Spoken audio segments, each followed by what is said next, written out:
Bueno, pues muchas gracias por venir, gente nueva, fieles seguidores, grandes admirados por nuestra parte. Y la idea de la presentación de hoy era guardar el documento y también ofrecer como esta especie de discurso hacia afuera por parte de, digamos, aquellas personas dentro del festival que entendemos que pueden configurar un discurso crítico en torno tanto al muralismo como a ciertas contingencias políticas que pueden suceder dentro de él o a raíz de los contextos culturales en los que desarrollan normalmente su práctica. Hoy tenemos a Joana Rego, profesora de la Facultad de Bellas Artes de Oporto, una de las artistas invitadas a esta edición de Poliniza, quizás el nexo de unión entre la UPV y la Facultad de Bellas Artes de Oporto, que Joan propuso y que hemos querido trabajar durante esta edición. Yulia Yoshimura, Keiji Mura, es la artista seleccionada por la Universidad de Oporto como representante del alumnado y la presencia que puede tener las estéticas murales o la práctica mural dentro de la universidad. Y por otro lado, estilo noir, se me olvidó decirlo, Julia es de origen brasileño, ahora residente en Oporto. Por otro lado, la tercera en disputa, y no por ello menos, estilo noir, artista de origen suizo, trasladada a Valencia hace 4 años más o menos. Artistas también invitada dentro de Polineza en una selección sui generis que hemos hecho este año, procurando tejer esos lazos entre Valencia y Oporto como dos ciudades periféricas, como artista invitada local. Eso es algo que no hemos practicado y que creo que nos ha gustado bastante y nos gustaría hacer. La idea era que a esta mesa, reunión, entrevista, diálogo, charla, se uniese Yuda, artista mexicana seleccionada dentro del Open Call de Polinizados. Está ahora mismo online con el profesorado de la Universidad de México defendiendo su proyecto. No va a poder venir, igual se suma después, igual no. Y ya está. Bueno, y Sol del Río, que valía con el mural y tampoco va a poder venir. La idea era lanzarles algunas preguntas, que se generase una especie de respuesta con el público si se quiere, y sobre todo respuesta entre ellas creo que también puede ser bastante atractivo si gustan. Y como os digo, pues generar el registro para también conseguir narrar una especie de historia de polinizados, ¿no? Que creo que sería interesante tener como todos estos contenidos para quizás ver dentro de 10 años y acordarnos lo bonito que fue y ya está. Quizás podemos sacar algo dentro de las iniciativas de investigación que pueda tener la universidad. ¿Os parece bien si empiezo por Joana? Por orden, y va siendo cada vez más próximo. El hecho de que Joana sea profesora de la facultad nos incita de alguna manera tanto a compararnos como universidad como a entender cuáles serían las problemáticas comunes que pueden tener en ambas. Al menos en España, y esto es algo que desde otros proyectos que por ejemplo Joan coordina, ¿no? Como sería Dones de Ciencia, vemos cómo hay en los estudios universitarios, en la mayoría de disciplinas, en ciencias es mucho más evidente que en otras disciplinas, pero en arte también, lo que se conoce como el efecto tijera, ¿no? Que hay un porcentaje de matriculaciones de nombres femeninos alto en los primeros cursos, acaban la carrera, pero cuando nos acercamos a cargos de poder, lo que vendrían a ser pues, direcciones de proyectos de investigación, las titularidades y sobre todo las cátedras, esos niveles van cambiando, ¿no? Aumentando, incrementando mucho más la presencia de hombres que de mujeres y provocando también una problemática a resolver y que creo que se está resolviendo. De hecho, este año el colectivo Artefem ha actualizado la intervención que tienen las columnas de debajo de agrónomos, en las que hacen como una especie de esquema visual de hombres y mujeres dentro del profesorado de la UPV. Se ha visto como desde 2018 a 2023 el porcentaje de mujeres con cargos académicos ha aumentado, no sé si decir considerablemente, pero sí afortunadamente. Entonces la primera pregunta que tendría para Joana es si ese problema también lo tenéis en la Universidad de Oporto, cuál sería la realidad que hay ahí y sobre todo, y quizás lo más interesante, por no ser depresivo, sino aspirar a soluciones, ¿cuál crees que será el efecto que va a tener esa transición en las próximas generaciones cuando se vayan incrementando el número de otras identidades que no sean solo hombres, cis, Estou absolutamente de acordo, porque creio que a situação é assim quase todos os lados. Eu he visto este mural e aqui está uma foto.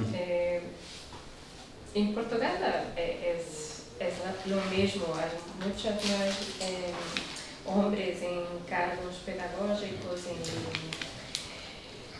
em catedráticos do que mulheres, pero na Faculdade de Belas Artes a diretora é uma mulher.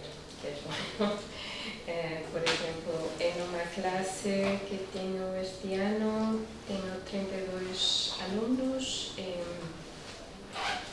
23 são mulheres, os restantes, solo 9 são homens, pero depois que quando empiezan a trabajar, los hombres tienen un poco más de suceso. Como cuando queremos hacer un comisariado de alguna exposición y queremos pensar en nombres de mujeres, no jóvenes, porque felizmente hay muchas más ahora, pero mujeres de 40 más, es difícil encontrar mujeres artistas para escoger. Y pienso que de día para día vamos a intentar esa igualdad, pero para que haya un cierto equilibrio en esas cuotas, pero pienso que va a demorar.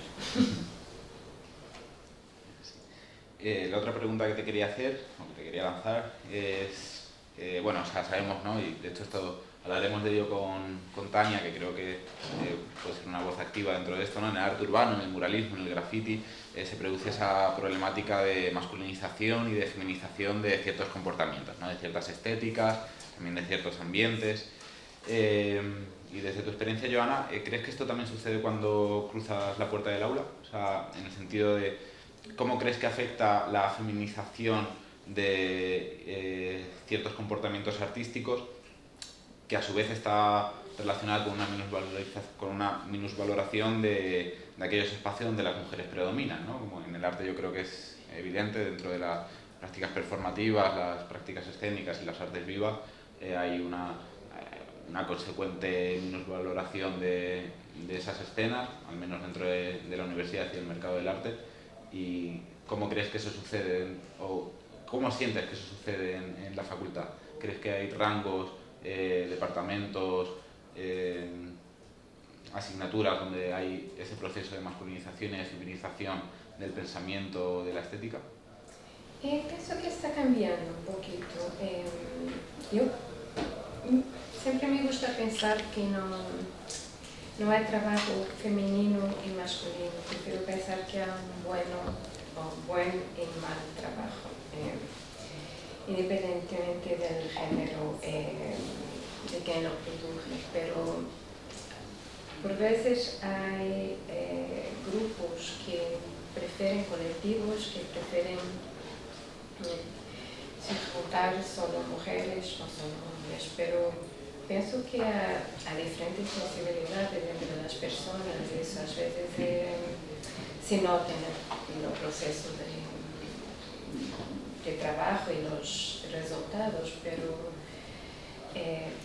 sigue siendo una grande injusticia social esto de valorar más el trabajo de ciertos grupos de hombres, pero yo pienso positivo y pienso que vaya a cambiar. Sí. Sorry, are we speaking in English? I will try to intentar traducir, pero for me, I think if in the university you had like more than half of the students are women, and when you see in a professional scenario you don't, a big part of the problem is in the curatorial process, and the people that had the money and the opportunities, so curators and government, all the curators in all of the projects. And I think that is because they are most men, because of all the history. So I think for this to change, we need to have women in this process. I think this is a part of the problem. Voy a intentar traducir. Y si puedo añadir algo también, perdón. Traduzco y lo que dice Julia es, bueno, yo creo que un punto bastante acertado, ¿no? O sea, ella ve como dentro de la universidad la paridad entre hombres y mujeres, de hecho el porcentaje o más de la mitad pueden ser mujeres, pero cree que eso no se traduce digamos, a la profesionalización de las prácticas artísticas. Ella lo atribuye a que, yo también, a que la mayoría de curadores o de, digamos, cargos de poder o cargos de responsabilidad siguen siendo hombres, ¿no? Entonces, ella propone, ¿no?, esa solución añadiendo mujeres a los cargos de poder, a las curadurías, a las galerías, a los ayuntamientos y los gobiernos, etcétera, etcétera. Sí, estoy de acuerdo que la representación obviamente es un paso súper importante, pero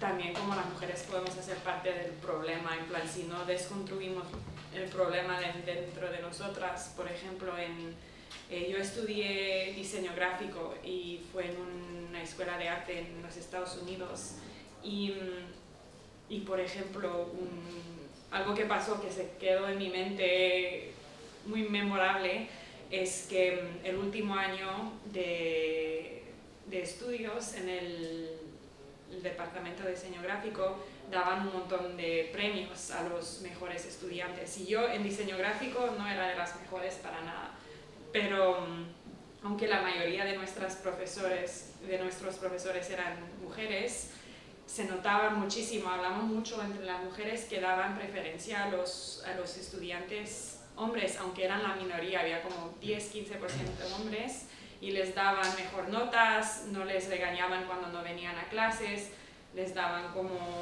críticas más positivas, y al final todo eso era como observaciones, pero al final cuando daban los premios, casi todos los premios se fueron a los 10-15% de hombres. Entonces también hay un poco algo, en inglés es bias, como cuando tienes un juzgamiento positivo hacia una cosa y negativa hacia la otra. Entonces al final conectaron estos mismos estudiantes a otros profesionales, a trabajos, y eran mayoritariamente hombres. Entonces es como a cada nivel, aún dentro de las mujeres, que es como algo que hay que trabajar desde dentro, porque si hemos aprendido desde que nacimos que lo que los hombres dicen es más profundo, más interesante, más relevante, también lo vamos a dar los trabajos, dar los encargos, poner sus obras en galerías y valorarlo más. Entonces es algo que hay que desconstruir desde dentro y por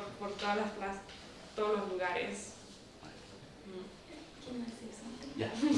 Yeah, and also when you see this going to the institutional space from the urban art, you see that I paint since 2017, 2018, and to be a woman in the street is really hard. And in the beginning, I think it was so less women, and now we are like occupying the street, and to see a festival that had like equal number of women and men is really nice, because I painted in a lot of situations where I was the only woman, so I think it's getting better also. Muchas gracias. Lo que dice Julia es que, bueno, ella empezó a pintar en 2017 y desde entonces, o sea, desde los primeros festivales o encuentros en los que estuvo, ha visto cómo el porcentaje de mujeres que están incluidas dentro de esos festivales ha aumentado. De hecho, bueno, lo que dice es que ella llega hasta a ser la única mujer dentro de un festival y que, bueno, pues por suerte o por el trabajo que han hecho muchas, esto va siendo mejor, ¿no? la cosa. De hecho, esa era una de las preguntas. Sorry, I'm going to change to English. This is one of the questions I have for, I don't know if you or still or not. Yeah, this is. Can I make it in Spanish? You will understand me? If not, I want to translate. La pregunta que tenía para Estilo Noir, pero que les lanzo a las tres, es si, bueno, o sea, dentro de, a pesar de que el arte urbano en un momento vaya a aceptar o asumir que es un ámbito masculinizado, si echamos un vistazo a los catálogos, a las listas, a todo lo que tiene que ver con ello, vemos que abundan esos nombres masculinos, ¿no? Entonces la pregunta sería, ¿cuál creen ellas que sería la estrategia que deben tener las administraciones y los proyectos de gestión de arte urbano, como podría ser Poliniza, como podría ser cualquiera de la escena contemporánea o coetánea, cuál sería la dinámica para gestionar esas visibilidades de no solo de mujeres, ¿no?, sino de todos los colectivos no hegemónicos, ¿no?, tanto identitarios como en cuanto a comportamiento, ¿no? O sea, ¿cuál creéis que sería el trabajo que tenemos que hacer desde las instituciones? Por ejemplo. Uy, bueno, primero depende de la institución, es que todo es caso por caso, pero para empezar, por ejemplo, con festivales de murales o trabajos específicos, encargos específicamente para muralistas, artistas urbanos. Bueno, el primer paso obviamente es dar como equilibrio de género, Es que tengo tantas ideas y no sé dónde empezar. Bueno, obviamente la representación es súper importante, pero muchas veces parece que eso es lo único que hay que hacer y ya está. Pero eso es solamente el primer paso. Después, por ejemplo, en un festival de arte urbano, si la única representación viene del parte de tener dos artistas mujeres, eso no cumple realmente, tiene que ser más profundo de eso, porque al final esas dos artistas vienen al festival y es en una cultura muy machista, es en una cultura muy heteronormativa, entonces están ahí para cumplir como el requisito para que el festival no sea machista, pero se lo pasan muy mal porque, bueno, por ejemplo, nosotras porque nos conocimos en otro festival, nos pusieron en un apartamento con un hombre de 50 años y no nos dijeron nada, y fue como así. Otra vez me invitaron y me dijeron que era invitada porque era mujer y lo pasé muy mal porque era muy machista el ambiente, yo sentía que no apartenía, eso era como en Suiza, que es menos evolucionado con el género que en España, pero es más de lo que pones en el cartel y es también lo que está pasando detrás. Y se nota mucho la diferencia cuando una institución ha trabajado desde dentro. Pero bueno, todos esos temas es muy difícil hablar de ellos de una manera como individual, decir solo las mujeres, porque al final todos los problemas sociales son conectados, entonces problemas económicos también. Si queremos que hay igualdad, hay que primero pagar a la gente para que puedan permitirse de vivir de eso, y también para que no sean solamente gente que tienen privilegio financiero, que suelen ser gente blanca, hombres que tienen más dinero para después hacer trabajos sin pagar. Entonces pagar es muy importante. Igualmente pagar a los asistentes, a gente de todos niveles, porque esos asistentes ganan experiencia, ganan contactos, y entonces si queremos que realmente las cosas se mejoran, hay que empezar desde cero, como valorar en cada paso para que realmente atrae a gente que puede tener contacto, que pueden aprender cosas para después integrarse en ese mundo, porque es muy difícil entrar sin un punto de entrada, sin conocer a alguien. Es muy intimidante también porque como mujeres nos dicen de no tomar espacio, no molestar a la gente, y hacer algo como pintar súper grande es el opuesto de eso, de ir en la calle. Yo tenía vergüenza de ocupar una pared, me costó mucho tiempo para quitarme esa ansiedad. Y entonces, lo más que quitamos esas barreras abajo, lo más que la gente puede venir, y al final la razón que es importante tener diversidad también dentro de la organización es porque la más diversidad que tenés, lo más que la gente puede saber cuáles son las barreras, porque hay barreras, por ejemplo, que yo como europea no puedo entender de una persona latina y que tú sí que podrías tener claro, o que una persona hetero no podría ver que yo podría ver. Entonces, ya la inclusión tiene que ser a todos los niveles, tiene que ser en todas las partes de la organización.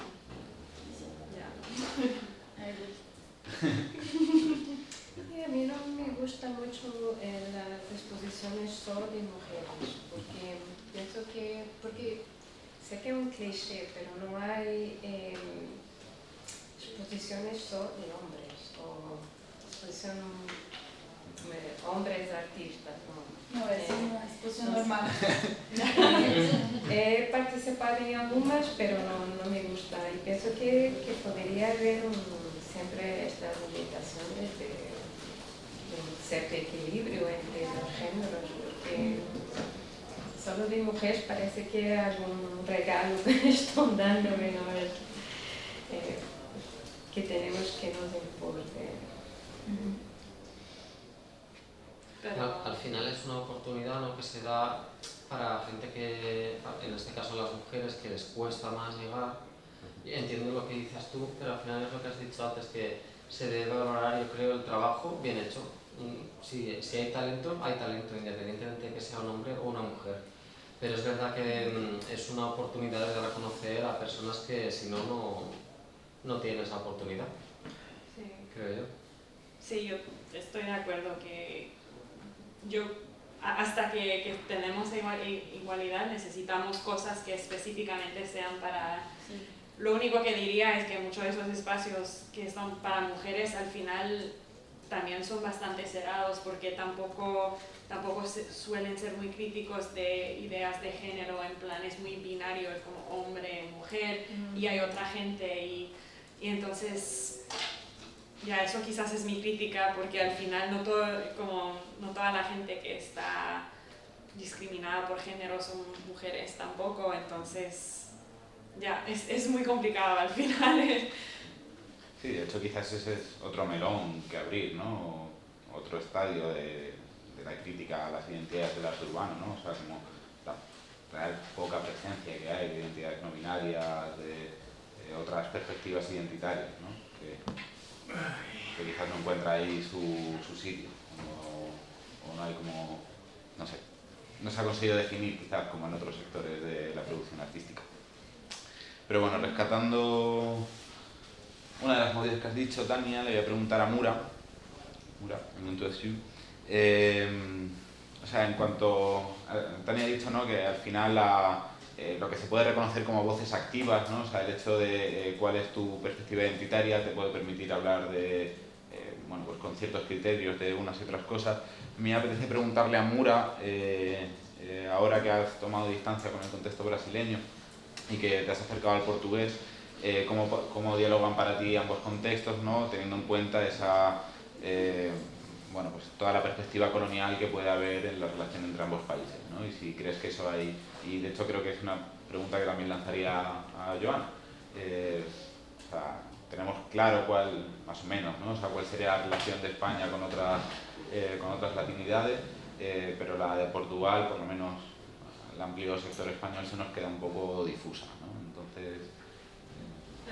So for me, it's like it's easier for a person that came from the colonized country to see how is the relationship with more clarity than Portuguese.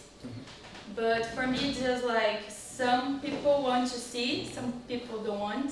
But that who wants to see are doing something about it. So I see a lot of change. And when I talk specifically about the art scenario that I am, I cannot complain because I was received with open arms in Portugal.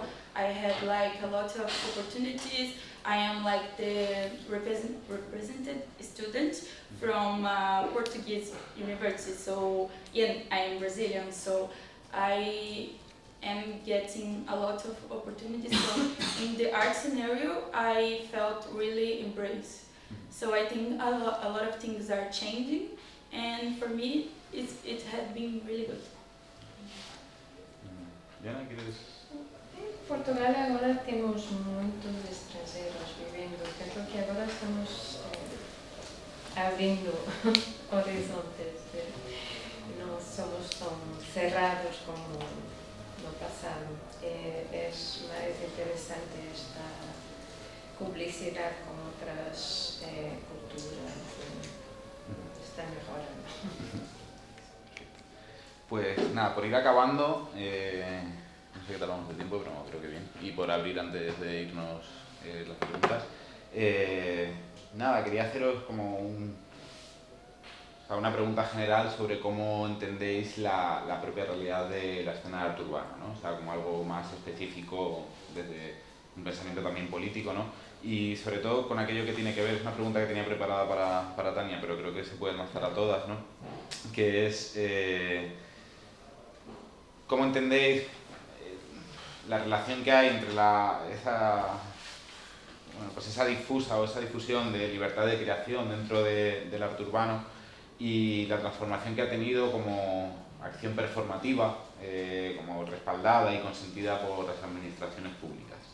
¿Os sentís, cómo sentís dentro de esa especie de no sé cómo definirla, ¿no? Pero de complicidad amable pero turbia con las instituciones artísticas, con los ayuntamientos, básicamente con los brazos de poder de la política factible? Eso igual es difícil para que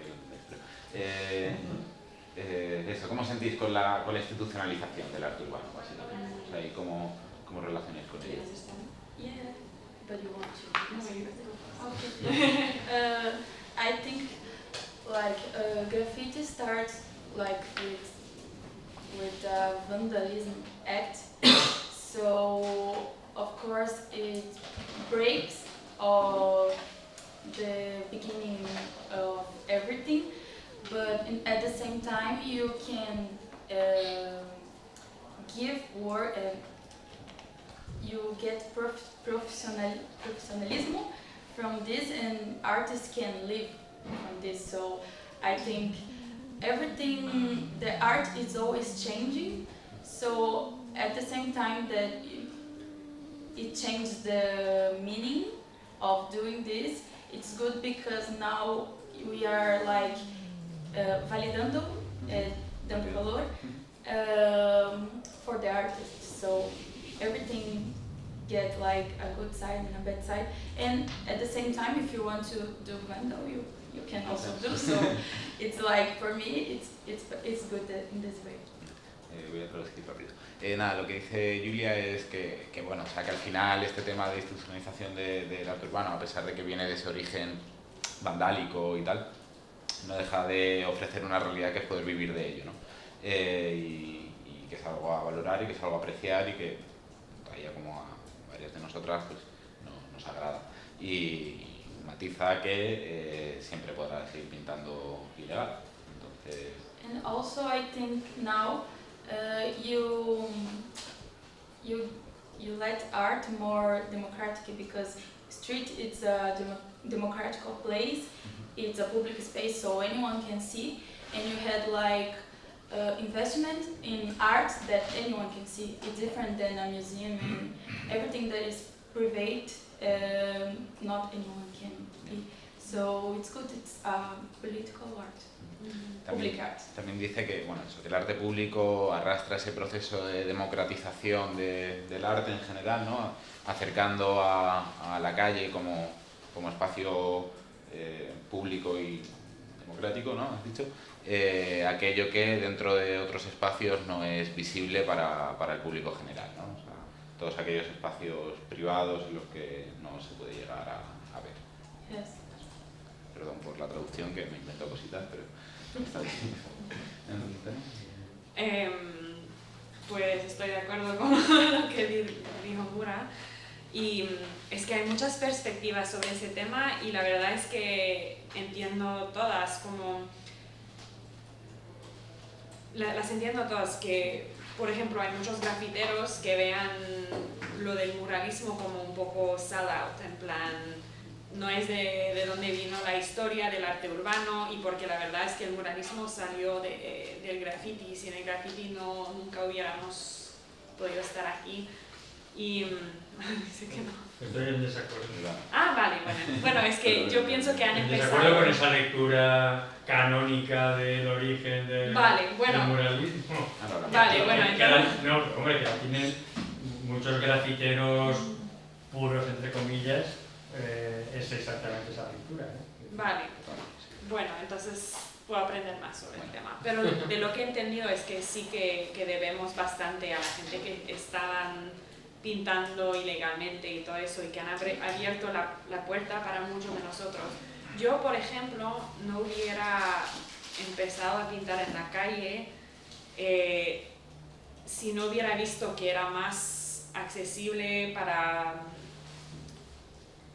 Es que no sé, en Suiza no hay tanto arte urbano, se está viniendo poco a poco también, pero no es como en España, que hace muchos años que hay una abundancia. Entonces vine y estaba interesada en hacerlo, pero realmente empezó ese interés porque se volvió más accesible y menos,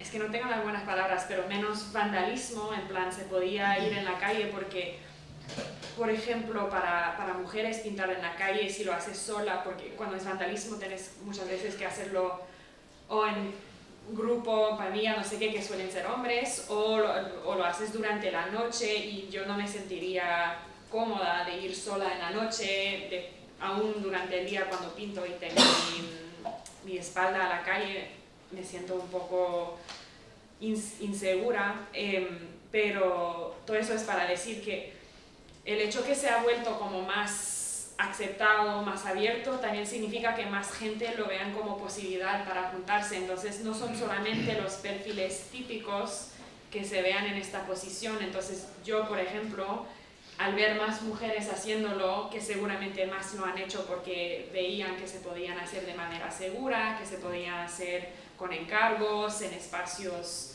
dentro, fuera, por todo, eso me ha ayudado a mí a imaginarme hacerlo. Entonces veo también ese punto de vista que ha ayudado a equilibrar las cosas, pero también hay un otro lado, que el arte, que los murales y todo están también utilizado a gentrificar barrios y que tiene real consecuencias en la vida económica de la gente local. Y entonces es complicado, como también es cierto que, por ejemplo, muchas marcas, corporaciones están utilizando para hacer art washing, los murales, para venir y decir, mira, nosotros apoyamos a los artistas, nosotros venimos y hacemos gran murales, pero tampoco están apoyando a los artistas, por ejemplo, en Estados Unidos, los artistas nativos que tienen algo político en cómo decir, siempre van a ser como las formas de colores bonitas, que no van a ofender a nadie. Entonces es muy complicado al final, porque hay algo bonito del hecho que ha evolucionado así, pero también siempre vamos a tener fuerzas del capitalismo, por falta de otro término, que van a aprovechar de lo bonito para crear algo que falta un poco de alma y que afecta a la gente. Pues para acabar, de hecho, es una pregunta que os quería lanzar a ambas, a la que también te invito, por supuesto. Pero bueno, vuestra obra, la obra de ambas, está centrada como en la atención botánica, ¿no?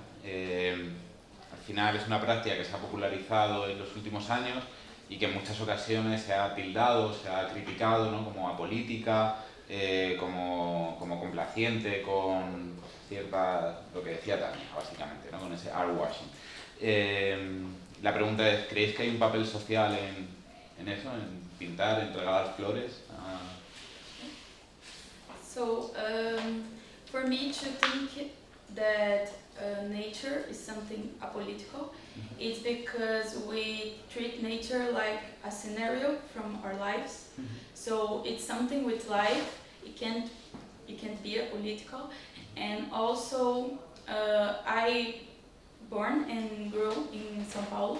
It's known by the gray city, because it's a lot of buildings.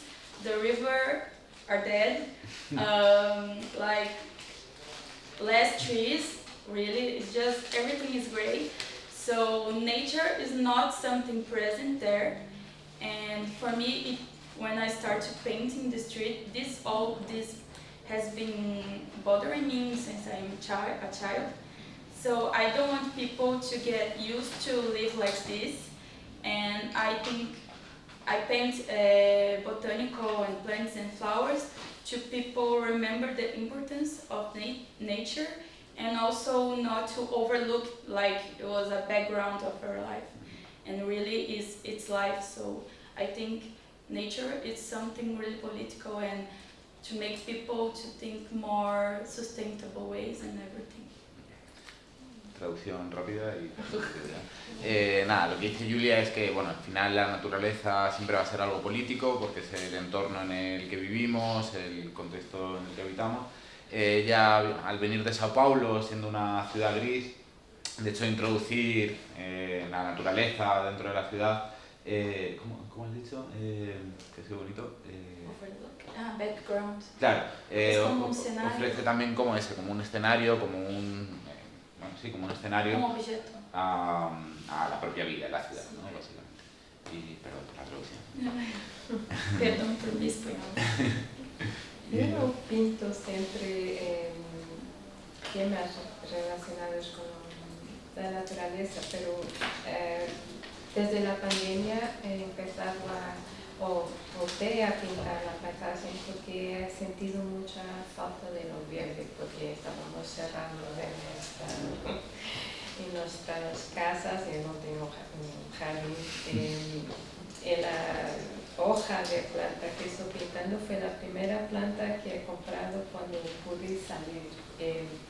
Y ahí tenía un sketchbook, un cuaderno, estaba todos los días pintando una hoja y tengo 5 o 6 cuadernos rellenos de pinturas de hojas de la atmósfera. Y por la pregunta anterior, pienso que es muy importante. Y desde que he llegado aquí tengo pensado en eso, porque en Portugal no tenemos la clase de Juan de pintura mural, y pienso que es muy importante. Porque me asusta un poco la vulgarización de la pintura mural por pintura mural. Pienso que habiendo una educación y algo mucho más interesante sobre lo que puede ser o otras perspectivas de la pintura mural es interesante. Pienso que los jóvenes ainda necesitan un poco más de información, porque no es mesmo el graffiti, hay cosas muchísimo interesantes, tenemos aquí ejemplos de eso.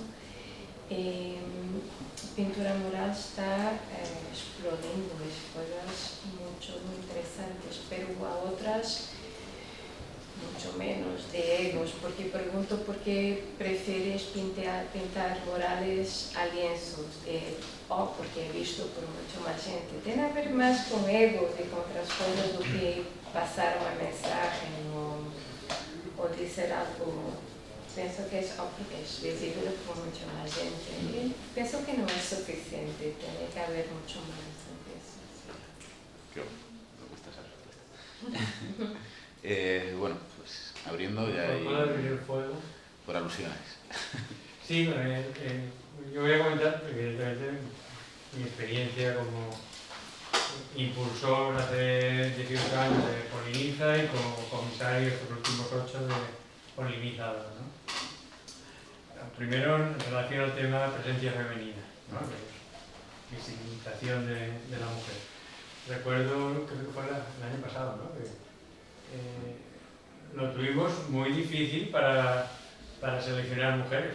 ¿Por qué? Porque había muy pocas y su trabajo nos parecía flojo, ¿eh?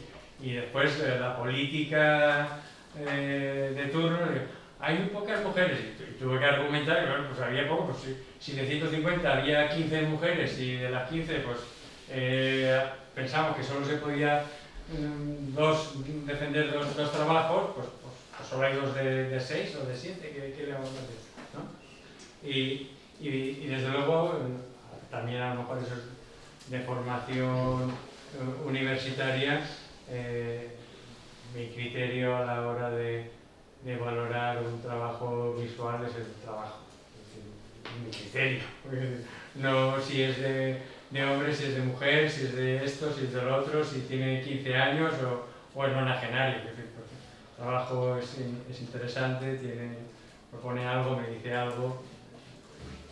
Pues ese es mi principal criterio. Eso respecto al tema presencia de la mujer. Sobre el tema institucional, claro, yo siempre, digamos, la universidad tiene como 3 patas, las 2 fundamentales, evidentemente la docencia y la investigación, pero también tiene otra que es la gestión. Mientras no cambie el modelo y no se haga americano, que nos pongan a un gerente externo que decida qué se tiene que hacer y cómo se tiene que hacer y a quién hay que contratar y cuánto dinero hay que pagarle, pues somos los propios profesores los que en buena medida nos autogestionamos, ¿no? y coordinamos y decidimos cosas. Y yo, digamos que esa pata que no suele ser la más importante, en mi caso ha sido fundamental, que se he dedicado de mis 35 años de profesor, pues casi 25 a la gestión, rematada con 8 años de vicerrector, que es una diversión permanente. Entonces, de las 3, en mi caso, la que más ha sufrido es el tema de la investigación, que bueno, pues aún así algo hemos hecho, pero y entonces comparado con otras instituciones, sí que coincido con lo que ha señalado Tania, de que evidentemente hay determinadas instituciones o determinadas empresas, que al final el poder acaba siendo la principal institución, no nos equivoquemos, han utilizado el arte urbano, pues como utilizan el diseño, como utilizan la publicidad, como utilizan cualquier cosa, para lavarse la cara a ellos también. No solo la imagen de la ciudad, de determinado barrio, de tal, de no sé cuánto. Y ahí enlazo y coincido con lo que ha dicho Joana, y a veces yo soy bastante crítico con ese boom que hay ahora, esa eclosión institucionalizada del muralismo, y así es participativo, ya la cosa adquiere tintes maravillosos, ¿no? ¿Por qué? Porque al final el resultado, lo que queda, por muy interesante que sea el proceso y el proyecto y la intención y todas las cosas, yo le pongo una etiqueta un poco salvaje, pero es basura visual, por no decir contaminación visual. Son cosas que lo mejor sería que volvieran a pintar de blanco las paredes, ¿no? Pero bueno, eso está ahí, y yo creo que hay mucho también de superficialidad a la hora de analizar, y mucho de radicalidad a la hora de etiquetar flores de mujer, pintura anticuada, figuración conservadora. Sí. Creo que hay que abordar las cosas con una visión un poco más profunda, un poco más compleja, y en el caso de la cuestión del muralismo, evidentemente, si nos ponemos en la historia micro reciente, pues nos vamos a al movimiento ochentero, Nueva York, Berlín, Londres, en nuestro caso las pintadas políticas contra Franco, están ahí, pero la visita que hemos hecho, aquí hay un par de pacientes sufrientes, han escuchado que si nos ponemos a rastrear, que en el siglo XX moralismo mexicano, si nos vamos más atrás, el Renacimiento no sería pensable sin el muralismo, que empieza con Giotto y acaba, entre comillas, como Renacimiento con Miguel Ángel, ¿no? Que abre la puerta ya al manierismo, tal, no sé qué, no sé cuánto. Si nos vamos para atrás, el griego, ¿no? Si vamos de lo latino, vamos a lo griego. Los templos griegos de mármol inmaculado que estaban divinizados por el neoclasicismo estaban pintados, o sea, el noble mármol estaba cubierto de pintura y de colorines.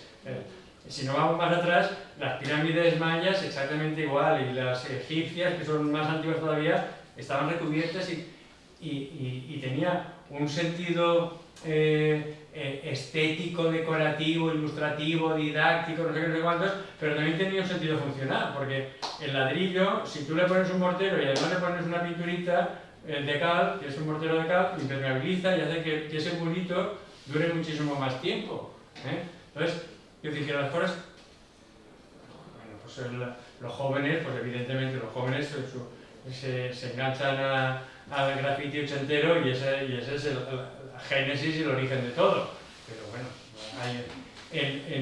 además de estos antecedentes históricos, un fenómeno que ha facilitado mucho es que hemos salido de una cierta crisis económica. Los ayuntamientos no tenían un durito, y ahora tienen 2 pesetas para gastar. Entonces, como tienen 2 pesetas para gastar, el mural, comparado con otro tipo de iniciativas, es mucho más económico y su efecto es mucho más duradero. Un concierto de una estrella de rock, no sé qué, no sé, cuesta un pastizal y dura un día.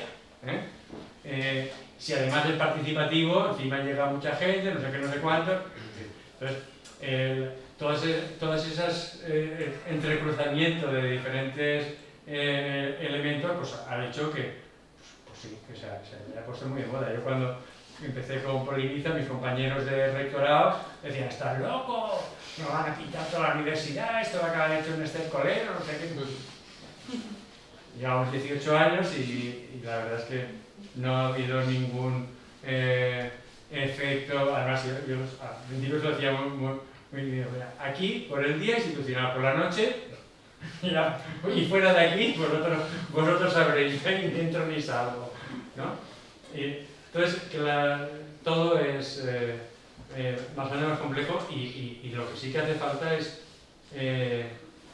profundizar en la superficialidad y en la espectacularidad y en el uso y en el abuso de las imágenes, ¿no? Porque las imágenes, cuando son pintadas sobre un muro que tiene su fisicidad, pues también tienen toda otra serie de lecturas que conviene hurgar un poquillo de ellas.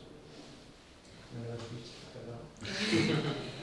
Algo que dijiste me hizo pensar en algo más de una pregunta que preguntaste a nivel institucional y todo. Era al principio cuando mencionaste lo de que no tantas mujeres se presentaron, como 15 de 100. Muy pocas, Es que... Y sigue siendo, la proporción sigue siendo muy poca. Vale, pues yo pienso que es por una variedad de factores, pero también dónde y cómo se anuncia algo puede tener un enorme impacto en quién se va a presentar. Entonces, si queremos cambiar el tipo de persona que participa, hay que ir fuera de donde siempre buscamos y ver dónde están los artistas no binarios, dónde están los artistas que no son blancos, dónde están las artistas mujeres, y hay que saber cómo hay, por ejemplo, una idea muy fácil es que hay páginas de Instagram que se enfocan en mujeres artistas. Entonces publicarlo ahí con esa página, vas a encontrar cientos de artistas mujeres que se presentarán, que tienen un talento. Solo es que hay que saber dónde están las personas, porque dentro de sistemas institucionales muchas veces favoriza un perfil específico, mientras que hay todo un mundo por todas partes, igual que, por ejemplo, alguien no sabría que en una universidad se hace algo, un festival tan guay, pero que para presentarse hay que hacerlo dentro de unas semanas. Es algo que al final quizás alguien que no tiene tanto acceso al internet o a un ordenador o no sé qué, le costaría, y no lo digo por este festival, pero digo en general que no todo el mundo tiene la misma información, tiene el mismo acceso, entonces es algo muy político también de considerar cómo se difusa una call for applicants. Un open call, ajá, una convocatoria, y eso puede cambiar muchísimo los estadísticos, porque mi madre trabajaba en eso para muchos años, aprendí desde pequeña, trabajaba en recursos humanos en la ONU y en cuanto a lo género, entonces he aprendido mucho que se puede influir con pequeños cambios cuáles aplicantes. Muy bien, tomo buena nota para la siguiente edición. Ya te pediré información. Lo siento mucho, yo me tengo que ir, pero bueno, pues, evidentemente, seguid y ya me lo contaréis. Una pregunta súper rápida, muy corta para cerrar. Para dar un toque más animado al final de la conversación, ¿cómo veis a las nuevas generaciones que están entrando en el mundo del graffiti ahora? ¿Qué creéis que les preocupa? ¿Qué creéis que están pintando? ¿Hay concepto político en cosas que aparentemente pueden ser apolíticas? Esa es mi pregunta. I can translate it if you want. No, I understood. I don't know if I can see, because I think I am really young, so no,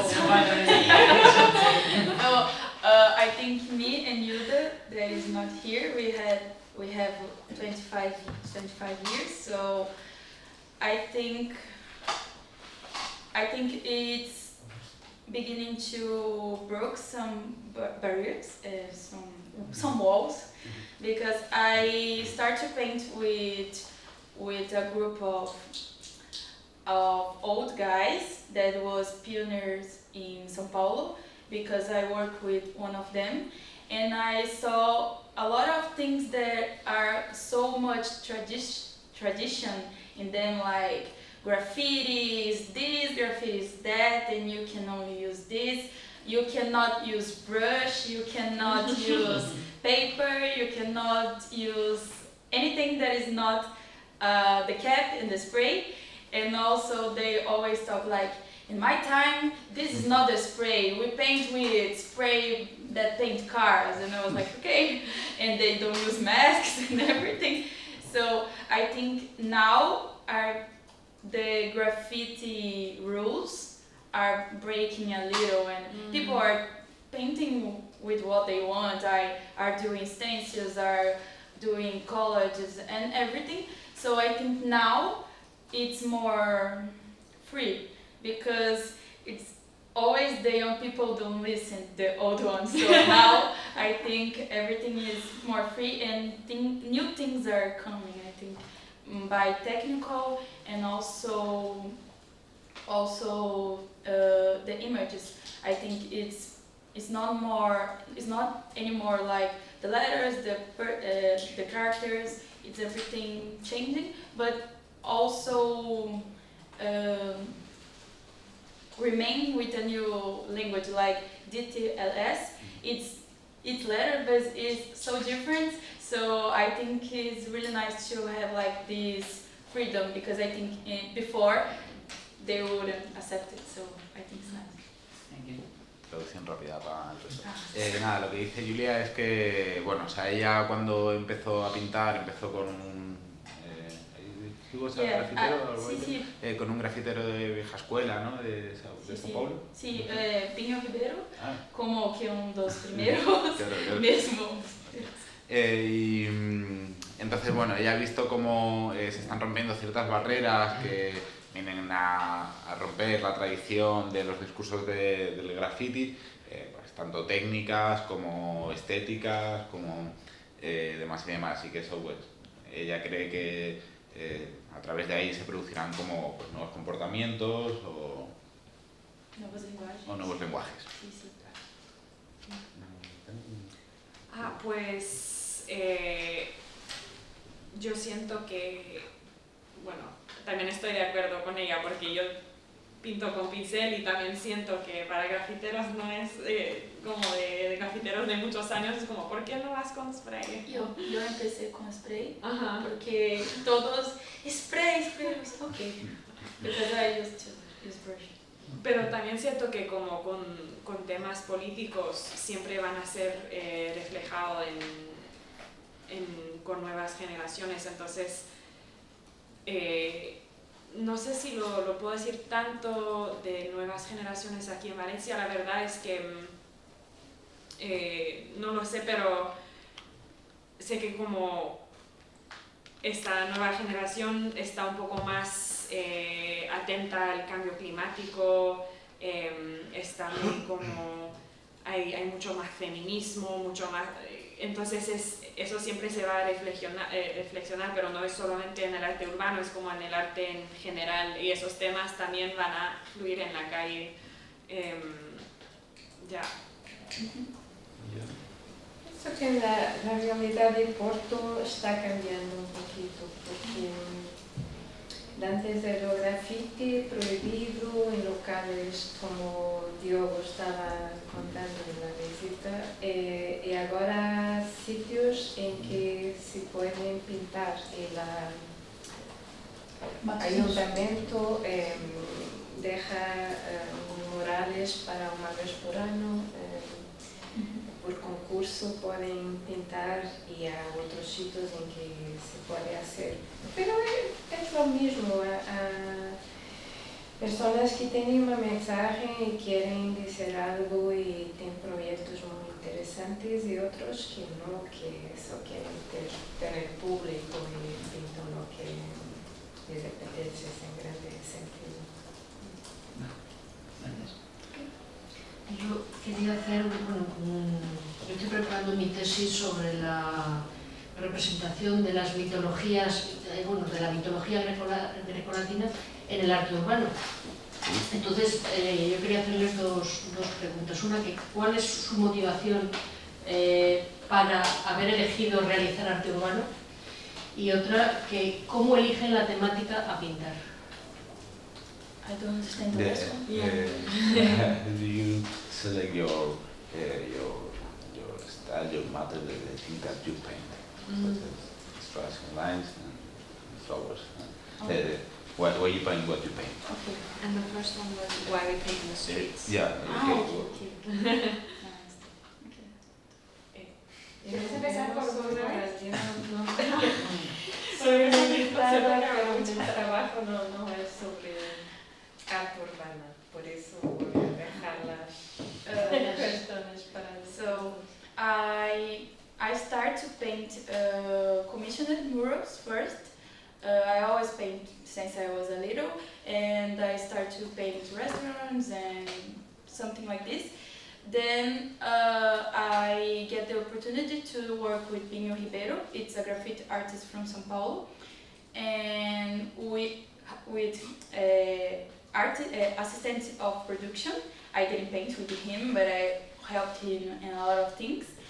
Then I get to know urban art and everything in graffiti, and I was like, oh, this is really different. And I was painting like tiny walls in restaurants, and it was everything so different. And I could get to know street art from São Paulo with everybody that starts street art from São Paulo. So I understood why they were painting the street. I could see how they paint. I observe a lot how they use sprays and everything.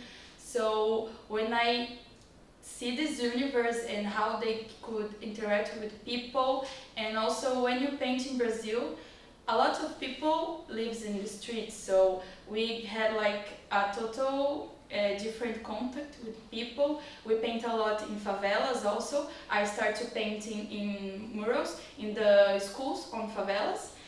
So it was like a total different contact that I had painting canvas and for restaurant for money. So I like it so much this to bring art to these places that doesn't have so many opportunities.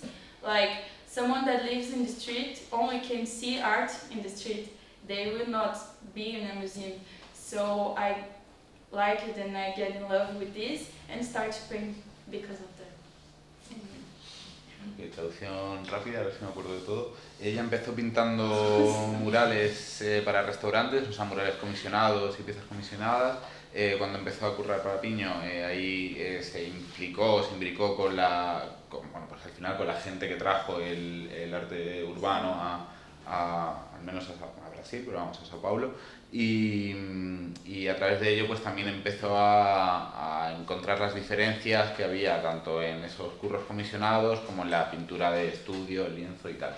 Entonces, bueno, o sea, ha contado la anécdota de aproximación de muros que hizo en escuelas, en las favelas, y cómo eso le despertó el clic para darse cuenta que había que al final el arte mural podía ser visto por la gente que vivía en la calle, ¿no? O sea, gente que realmente no tenía acceso a los museos o a las galerías y demás. ¿Me he dejado algo? ¿Está bien? Vale, pues eso. Por mi parte, es porque en muchos aspectos de mis obras, de mi arte, me gusta pensar en la accesibilidad, y eso puede ser la accesibilidad financiera, puede ser pero y también es que yo no puedo hablar en castellano. Hemos estado pintando para días, pero también es accesibilidad intelectual y todo eso, como que creo que tenemos unos fallos en el mundo de los bellas artes, de los artes visuales, que han sido un poco dominados por gente que quieren que sea elevado, que sea como un poco... Un arte culto. ¿Ah? Arte culto, por así decirlo. Quizás sí, no entiendo totalmente eso, pero... y básicamente lo que me gusta es encontrar maneras de hacer arte que se puede, bueno, democratizar, pero que realmente... Porque obviamente necesito ganar mi vida, necesito clientes, encargos y todo eso, pero también me gusta hacer el arte que es como puro arte, que lo pones en la calle, cualquier persona lo puede ver, que nadie se lo puede comprar, que es accesible a cualquier persona. Y eso es muy importante, pienso también, de hacer cosas que... ya que sean accesibles de esa manera física, porque como dijo Mura, hay gente que quizás no van en galerías o museos, y no solamente por vivir en la calle, pero también por razones intelectuales.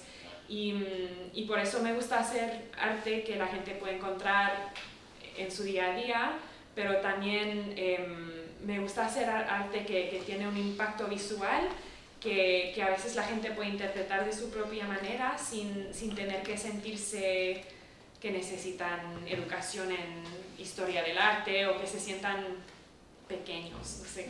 Aunque sí que me gusta que la gente se sienta pequeño al frente del mural, porque creo que con mis patrones está muy guay cuando es como un mundo que te envuelve, entonces como te pierdes dentro, entonces eso es otra razón.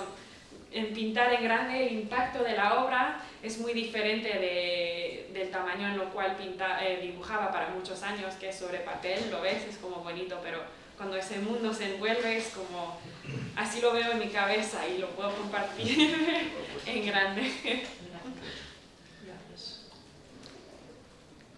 Una pregunta más. Pues muchísimas gracias. Estamos encantadísimos con vosotras, no sé, como con lo que proyectáis, con toda vuestra actitud y tal, y de nuevo, nos vemos pronto y muchísimas gracias. Gracias. A ti. Gracias.